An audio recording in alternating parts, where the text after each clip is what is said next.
المساحة اللي تستحقها. قصتك مهمة ومش أقل من قصة أي حد. ولو حابب تشاركني إحساسك أو تجربتك اكتبلي، هتلاقيني على إنستجرام وفيسبوك وتيك توك تحت اسم أسرار كليو.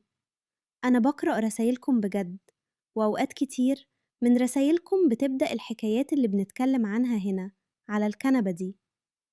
خلي بالك من نفسك، وما تنساش أنت تستحق تتحب من غير ما تنقذ العالم كله الأول. كليو.